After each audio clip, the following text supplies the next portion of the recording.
Youth লোকৰ এই যোনটো হৰিচিঙা সমষ্টি এই ক্ষেত্ৰত আপুনি কি কয়? যোৱা 17 বছৰ হাগ্ৰামা মহিলাৰ শাসন আছিল। সেই সময়ত আমাৰ ডেকা ল'ৰা ছোৱালীবিলাক কথা ক'ব সুযোগ পোৱা নাছিলে। যিটো গণতন্ত্ৰ ছিষ্টেম, ডেম'ক্ৰেটিক ছিষ্টেম BTRত চলা নাছিলে। BTCৰ হাগ্ৰামা মহিলাৰ গুণ্ডাৰাজ চলিছিলে। গতিকে এই গুণ্ডাৰাজত মানুহবিলাকৰ যি কথা কোৱাৰ অধিকাৰ, যিটো সংবিধানৰ আৰ্টিকল 19 আমাক দিছে, এইটো সম্পূৰ্ণৰূপে খৰ্ব হৈছিলে। এতিয়া প্ৰমোদ বড়ো ডাঙৰীয়াৰ নেতৃত্বত সকলো জাতি জনগোষ্ঠীৰ মানুহ, সকলো ডেকা ল'ৰা, বিভিন্ন শ্ৰেণীৰ মানুহবিলাক নিজৰ যি আশা আকাংক্ষা এইবিলাক কথা ক'বৰ কাৰণে, নিজৰ যিবিলাক মানে জাতিৰ সমস্যা আছে, ব্যক্তিগত সমস্যা আছে, গোটেইখিনি কথা পাতিবৰ কাৰণে এটা সুযোগ পাইছে।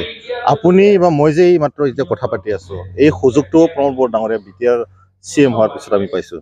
হাগ্ৰামা মহিলাৰী ডাঙৰীয়া আগতে মানুহবিলাক ভয় কৰিছিল। ভয় কৰাৰ কাৰণো আছে।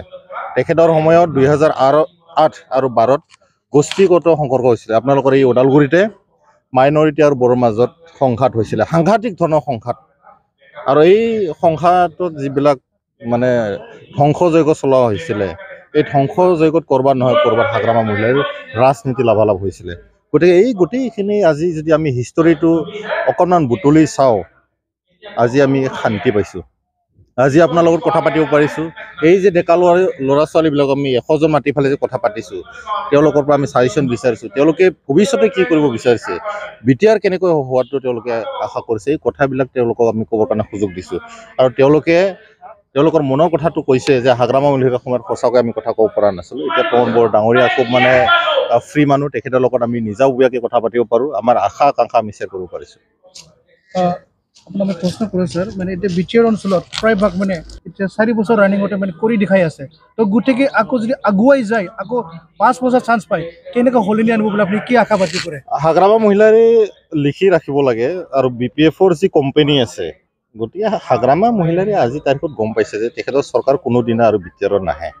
আৰু BPF বুলি ক'লেতো হাগ্ৰামা মহিলাৰ বাদে কোনো নাই। চন্দন ব্ৰহ্ম এইকেইদিন আমাৰ UPPলত জইন হ'ব। শাম্ভা বৰগয়াৰী তেখেতে BJPৰ লগত আলোচনা কৰি আছে, BJP জইনিং কৰিব। গতিকে আগৰ যিবিলাক নেতা আছিলে, কোনোবা প্ৰবীণ কুমাৰ বড়ো, তেখেতৰ জেনেৰেল ছেক্ৰেটাৰী আছিলে, তেওঁলোকে মানে গুচি গৈছে। গোটেইখিনি মেইন যিবিলাক মেইন ষ্ট্ৰীমবোৰ নেতা আছিলে, তেওঁলোকে এতিয়া BPFত নাই। গতিকে হাগ্ৰামা মহিলাৰ অকলে কিবা এটা শাসন চলাব পাৰিব বা চৰকাৰত আহিব বুলি এইটো মানে সম্ভৱ নহয়। এতিয়া আপুনি যিটো কথাটো সুধিছে, ডেভেলপমেণ্টৰ কথাটো, হাগ্ৰামা মহিলাৰ সময়ত কি হৈছিলে? মাৰা কাটাহে হৈছিলে। জাতি জনগোষ্ঠীৰ মাজত মানে ভেদাভেদ সৃষ্টি হৈছিলে। অবৰ সংগঠন জন্ম হৈছিলে, ডেইজি মেলা পাতিছিলে, জুৱা পাতিছিলে। সেই সময়ত মানে ড্ৰাগছৰ সৰবৰাহ হৈছিলে, মানুহবিলাক কাঠ বাটাম চুৰি কৰিছিলে, ডেকা ল'ৰা ছোৱালীবিলাক মিছলিড হৈছিলে সেই সময়ত। আজি এই গোটেইখিনি কথা যদি আমি চাওঁ, BTRৰ চবচে ডাঙৰ ইছ্যুটো আছিলে শান্তি। মানুহবিলাক কেনেকৈ শান্তিত থাকিব পাৰে, ইজনে সিজনৰ লগত মাত মাতিব পৰা, নিজৰ কথাবিলাক মানে নিজৰ সুখ দুখবিলাক শ্বেয়াৰ কৰিব পৰা, সেইটো ডাঙৰ কথা আছিলে। আজি ভেৰগাঁৱৰ মানুহ ওদালগুৰি আহিব ভয় কৰিছিলে। কোকৰাঝাৰতো কথাই নাই।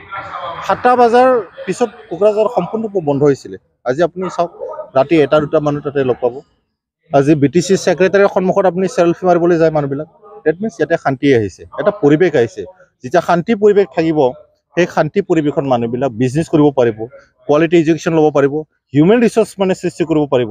কিন্তু এই 17 বছৰ সময়ত অনলি হাগ্ৰামা মহিলাৰ ছাপ্লাই আৰু গুণ্ডাৰাজ চলিছিলে। গতিকে ইয়াৰ পৰা মানুহবিলাক পৰিত্ৰাণ পাইছে। আৰু এই কাৰণে প্ৰমোদ বড়ো ডাঙৰীয়াক যিমান দিনলৈকে প্ৰমোদ বড়ো ডাঙৰীয়া জীয়াই থাকে, সিমান দিনলৈকে BTR চিফ হোৱাটো BTRবাসী ৰাইজে বিচাৰি আছে। BJP চৰকাৰে যেতিয়া আমাৰ BTR সোমাইছে, সোমোৱাৰ পিছত পাব্লিকৰ কৈ আছে হাগ্ৰামা চৰকাৰে মানে এইটো বেলেগৰ আণ্ডাৰত থাকি পেলাই কাম কৰি আছে। নাই। এলায়েন্স আগত কাৰ লগত আছিলে আপোনালোকে চাব। এতিয়া ক'লে নহ'ব নহয়। তেওঁলোকে নেশ্যনেল পাৰ্টি, আচলতে হাগ্ৰামা মহিলাৰ কথাটো এইটোৱে যে তেওঁ আচলতে গণতন্ত্ৰ বস্তু এইটো বুজি নাপায়।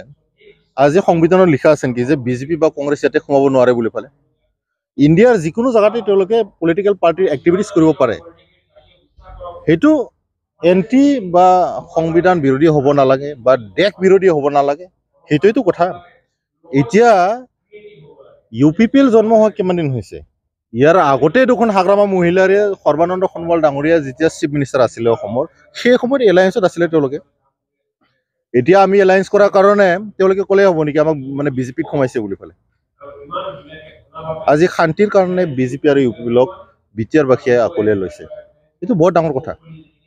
চবেই বিচাৰিছিল যে বি টি আৰৰ যিটো ধ্বংসযজ্ঞ চলি আছে ইয়াৰ পৰা মানুহবিলাক পৰিত্ৰাণ পাব লাগে। গতিকে হাগ্ৰামা মহিলাৰ এইকাৰণে ৰাইজে উফৰাই পেলাইছে।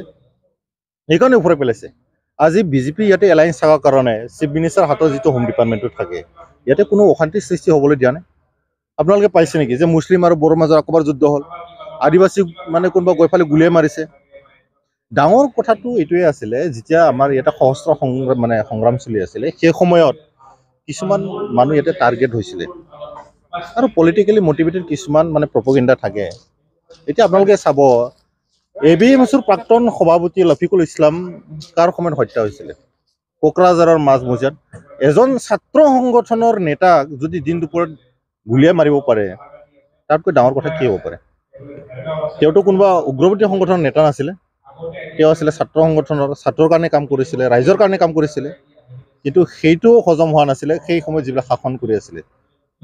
বিজেপি কোনোবা আনিছে আনা এইটো ডাঙৰ কথা নহয়। ভাৰতৰ সংবিধানে এইটো শক্তিটো দিছে। আপুনি ইচ্ছা কৰিলে কালি পলিটিকেল পাৰ্টি কৰিব পাৰিব। আপুনি সাংবাদিক, আজি সাংবাদিক, অহাকালি আপুনি বোলে ভাবে এটা ছাত্ৰ সংগঠনে খুলি দিওঁ, অহাকালি এটা ৰাজনীতি সংগঠনে খুলি দিওঁ, অহাকালি এটা NGO চলাই পেলাই ৰাইজক সহায় কৰোঁ। আপোনাৰ এইটো অপশ্যন আছে। এইটো কোনোবা হাগ্ৰামা মহিলাৰে ক'লে নহ'ব যে কোনোবা আমাক চলাইছে। কাৰো কাক চলোৱা অধিকাৰ এনেকৈ নাথাকে।